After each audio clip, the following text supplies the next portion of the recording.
बता दें कि उत्तर प्रदेश में लगातार सुबह 7 बजे से ही वोटिंग चल रही है। वहीं दूसरी तरफ उत्तराखंड में भी 69 सीटों पर वोट डाले जा रहे हैं। हर एक खबर आपको बताएंगे, लेकिन पहले हेडलाइंस के पहले इस वक्त की बड़ी खबर। अंतरिक्ष में भारत की बहुत बड़ी उड़ान। अंतरिक्ष में एक साथ 104 सैटेलाइट भेजकर इसरो ने इतिहास रच दिया है। उसकी तस्वीरें हम आपको टीवी स्क्रीन पर दिखा रहे हैं। 104 उपग्रहों का प्रक्षेपण किया है इसरो ने।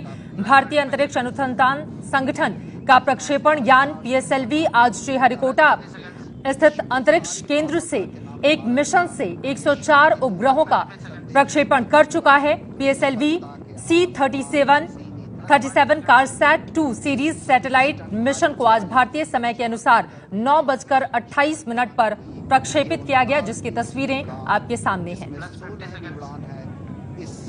विस्तृत संवर्धित संस्करण। Now, all the 6 top experts of ISRO having a close watch on the launch, everything as per plan, and you can see, or you will be shown shortly, the flight is following the pre-flight. Now it's on the screen. The pre-flight predictions are in red color, and the green color is the instantaneous position of the vehicle. And you can see the position is one over another. जी हाँ, करीब करीब 200 kilometre की ऊंचाई पहुंच चुके हैं और जो परास है वो 370 किलोमीटर का हो चुका है। इस समय हम 250 सेकंड का जो समय है व्यतीत कर चुके हैं। बहुत ही नजदीक जब तीसरा चरण प्रज्वलन शुरू होगा। हम अपने दर्शकों की जानकारी के लिए बता चलें कि 4 चरणों वाले पीएसएलवी में उल्टी गिनती के ही दौरान यान के दूसरे और चौथे चरण में तरल ईंधन भरा जाना था। बिल्कुल करीबी घोषणा। ये तस्वीरें जाहिर तौर पर हिंदुस्तान के लिए गर्व करने का मौका देती हैं। पिंकी राजपुरोहित हमारी संवाददाता इस वक्त हमारे साथ जुड़ चुके हैं। पिंकी, इसरो ने इतिहास रचा है और क्या जानकारी देंगी आप इसके बारे में? देखिए, बिल्कुल चित्रा, इसरो भारत एक और नया विश्व रिकॉर्ड बनाने के कदम जो है बढ़ा दिया है।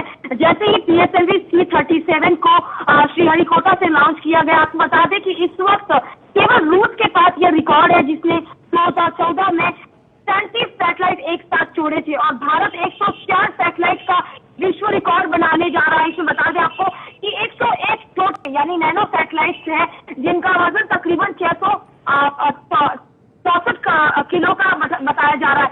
इसके अलावा अगर हम बात करें तो इस पूरी प्रक्रिया में जिस तरह से इसरो लगातार लगा हुआ था और पिछले कई दिनों से तमाम जो साइंटिस्ट है वो लगे हुए थे, तो एक बहुत बड़ा विश्व रिकॉर्ड है। इससे पहले जो है जून 2015 में एक बार में 23 सैटेलाइट का प्रक्षेपण किया गया था। तो जिस तरह से एक के बाद एक इसी तरह के सैटेलाइट इसरो लॉन्च कर रहा है, अंतरिक्ष के क्षेत्र में झंडे गाड़ रहा है, इसमें कोई दो राय नहीं। और पीएसएलवी पहले 714 किलोग्राम वजनी कार्टोसैट श्रृंखला के ही इसी उपग्रह पर जो पृथ्वी की निगरानी के लिए प्रक्षेपण जो है किया जा रहा है। इसके लिए ये कार्टोसैट 2 भी इसी मिशन का एक हिस्सा है, जो कि बेसिकली पृथ्वी की निगरानी के लिए भेजे जा रहे हैं। इसके अलावा 103 सहयोगी उपग्रह है और ये पृथ्वी के तकरीबन 520 किलोमीटर के दूर ध्रुवीय सन सिंक्रोनस ऑर्बिट में भेजे जाएंगे, जिनका कुल वजन 664 किलोग्राम बताया जा रहा है। और आपको बता दें कि इसरो अमूमन पीएसएलवी का ही इस्तेमाल करता है, क्योंकि ये बहुत ही कामयाब लॉन्चिंग व्हीकल माना जाता है। जीएसएलवी बहुत ही भारी सैटेलाइट जो होते हैं उन्हें लॉन्च करने के लिए इस्तेमाल किया जाता है, और जो पोलर सैटेलाइट लॉन्च व्हीकल है वो अमूमन इसी तरह के सैटेलाइट्स को लॉन्च करने के लिए किया जाता है। और जैसे पिछले कई प्रक्षेपण में हमने देखा था कि इसरो एक्सेल वर्जन का इस्तेमाल करता है।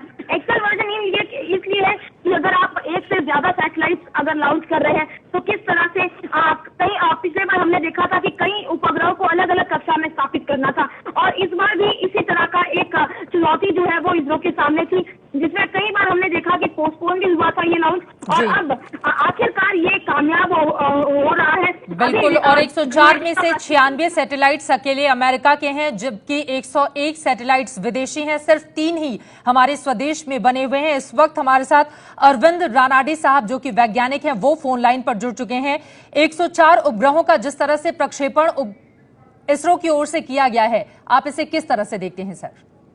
बिल्कुल, ये एक बहुत ही गौरवास्पद बात है और हम सबके लिए गौरव का विषय है कि भारत ऐसा देश आज पूरे विश्व में उभर के आ रहा है कि जिसके अंदर इतनी ताकत है कि जो हम पूरे विश्व में जिसको प्रगत राष्ट्र कहते हैं अमेरिका, उनके भी लगभग 96 सैटेलाइट यानी उपग्रहों को हम अलग कक्षा में प्रक्षेपित करने में कामयाब होते हुए नजर आ रहा है। जी। तो ये सबके लिए गौरव की बात है, लेकिन ये इसरो के लिए भी आने वाले दिनों में पूरे विश्व में एक बहुत ही चुनौतीपूर्ण संस्था के रूप में देखा जाएगा और जिससे आने वाले दिनों में भारत का नाम एक स्वर्णिम अक्षर से लिखा जा रहा है, जिसके लिए हम एक साक्षीदार हैं और उसको हम बहुत ही जिसको हम कह सकते हैं कि जिसको गौरव तो महसूस करते ही हैं, लेकिन गौरव के साथ साथ हमारा जिसमें कार्टोसैट 2 की एक बहुत बड़ी मुहिम या जिसको हम कह सकते हैं कि हम अपनी भी एक सैटेलाइट को रिस्क के माध्यम से सब दुनिया को दिखाना चाहते हैं कि आपके सैटेलाइट को भी हम उतने ही तवज्जो दे रहे हैं या उतने ही जोखिम से देख रहे हैं कि आपके सैटेलाइट के या उपग्रह के साथ साथ हमारे भी एक बहुत बड़ा कार्टोसैट 2 और इसके साथ जो छोटे सैटेलाइट हैं लगभग द्रव्यमान जो है या वस्तुमान कह सकते हैं वो 30 kg है। यानी हम एक तरीके से अलग अलग कक्षा में प्रस्तावित करने वाला पूरे विश्व में एक पहला देश होगा कि जिसके लिए सभी पूरे विश्व के जितने भी देश हैं वो हमारी तरफ एक बहुत ही चुनौतीपूर्ण देश के नाम से देखा रहा है। बहुत शुक्रिया अरविंद रानाडी जी, वैज्ञानिक हमारे साथ फोन लाइन पर जुड़े हुए थे। स्वर्णिम अक्षरों में आज की तारीख दर्ज हो जाएगी इतिहास में। आज का दिन न सिर्फ इसरो के लिए बल्कि पूरे हिंदुस्तान के लिए गर्व करने का, गौरवान्वित करने का हमें मौका देता है।